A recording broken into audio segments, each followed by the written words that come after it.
The golden rings of the Zellarian dreadnought shimmered as it arrived above Elandra Prime. High Commander Threx stood tall on the command platform, gazing at the human arcology below. His tendrils tapped the interface calmly. The outcome was assured. Status of their shield grid, he asked. 71%, Commander, replied the systems officer. They will surrender at 40. Prepare containment. Threx nodded. This was warfare as it had always been, orderly, precise, for 5,000 years. War in the Galactic Union was a numbers game. Weapons fired from range, shields absorbed. Damage loss was declared by probability. The Zellarians had assimilated 92 species through these rules. They had the most advanced plasma weapons, multi-dimensional shields, and AI tactical matrices. They never needed to improvise. Any response from the humans? Threx asked. Just a generic emergency pulse, directed off-world, said his comms officer. Desperation. Threx muttered, amused. Their vessels still use atomic fusion. But on the analytics deck, Officer Vri was uneasy. She'd been studying human history and found no pattern, just endless, chaotic violence. Unlike other species, humans had never moved past war. They glorified it, documented it, made games of it. She saw centuries of skirmishes, invasions, resistance, every level of conflict imaginable. Shield grid now at 43%, said the weapons officer. Good. Prepare to open negotiation channels, Threx ordered. But before the words could be transmitted, the tactical ray blared red. Unidentified vessel inbound. High velocity. What class? Unknown. Enormous. No matching profile. Vri's console flared with new data. They're broadcasting, she said. The message broke through the bridge speakers. This is Commander Elias Ward of the EHS Iron Soul. You have attacked sovereign human ground. You will now be removed. Threx blinked. No offer. No truce. No logic. Respond. Inform them of surrender protocols. They've cut the channel, said comms. The alien ship streaked in, red hot. From re-entry, reckless, uncalculating. Threx's 12 dreadnoughts were arrayed in perfect spheres. Their aim was exact, their armor flawless. Time to intercept, 11 minutes. All ships into primary attack posture, Threx said. Vri's eyes widened. Commander, they're not here to talk. They're here to annihilate. They are primitives. Their odds of victory are mathematically negligible. But they've built their entire doctrine on chaos, she insisted. Threx dismissed her. Chaos loses to precision. Then the Iron Soul dropped out of hyperspace. It was a beast armored in composite steel, its surface bristling with unknown mechanisms. Not plasma ports, not shield emitters. Something older, something worse. All ships, fire. Threx commanded. Dozens of violet beams streaked through the void. They struck the human ship and fizzled on contact. Why didn't it breach?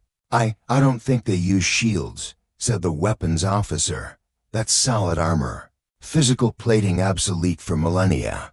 Prepare to track their energy signature. No energy signature, said Tactical. Then they saw it. Ports opening. Missile tubes, no. Rail cannons. Threx's second dreadnought disintegrated as a slug the size of a truck smashed into its core. Impact speed near light. How? They don't need energy weapons, Vri whispered. They never needed them. Evade. Scatter formations. But it was too late. Another dreadnought split apart, hull crumpling like paper. They are faster, said Vri, and unpredictable. Our AI cannot track them. Inside the Iron Soul, Commander Ward gave his orders. Ready boarding. Teams. Boarding. Sir, that's right. We're taking one of their ships whole. The boarding craft launched thick-hulled, heavily armed, relentless. They weaved through fire with mechanical precision. Zellarian cruisers couldn't hit them. They weren't designed to track anything that didn't follow expected movement patterns. And these humans were chaos incarnate. Lieutenant Kara Shaw led the first breach. Their shuttle slammed into a Zellorian corvette with magnetic impact. Plasma torches cut through alien hull. Inside, the crew screamed and scattered. No one had ever boarded a Zellorian ship before. There were no protocols. Wide corridors. No inner defenses, no guards. Just targets. The human marines moved like fire through a dry forest. Stun grenades, flash disruptors, armor-piercing rounds.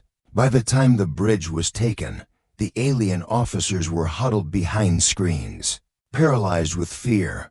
"Bridge secure," Shaw said calmly, from the command deck of the Iron Soul. Ward watched as the ship data streamed in. "One vessel captured. 2 destroyed. Remaining are retreating," said his tactical lead. "Launch fighters," Ward ordered. "But sir, those are just upgraded shuttles. I know exactly what they are." More human craft surged forward, not information, not by algorithm. They scattered like shrapnel and attacked from impossible vectors. Zellorian AI couldn't compute them. Their tactics had no pattern, their motion no rhythm. They weren't soldiers, they were ghosts. Threx watched in despair as his perfect fleet collapsed.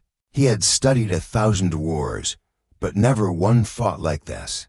The alien ship loomed in orbit over the colony of Terra Nova, a black crescent blotting out the stars. Inside, Grand Strategist Velnax stood tall, his luminous eyes scanning the tactical display.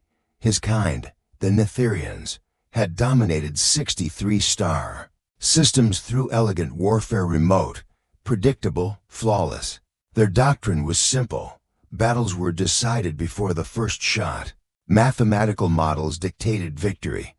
Their ships never closed to less than 100,000 kilometers.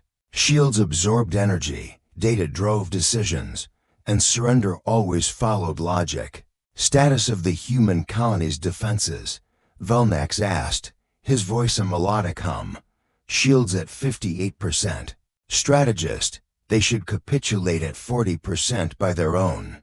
"Alliance protocols," replied the operations officer. Calmly. Velnax gave a serene nod. "Let the calculations play out. This conflict is already over." But something felt off. Analyst Drela's 3 eyes blinked in rapid sequence as she examined the intercepted human transmissions. "They're not behaving as predicted," she murmured. "Their signals aren't diplomatic. They're tactical." Velnax arched a brow. "Tactical, but their fleet is light years away." "No," Drela whispered. "Something's coming." An object pierced the void fast, silent. "Wrong." Velnax squinted at the screen. It was a ship, but not like theirs. No energy profile, no shield harmonics. "Identification," he demanded. "Unknown.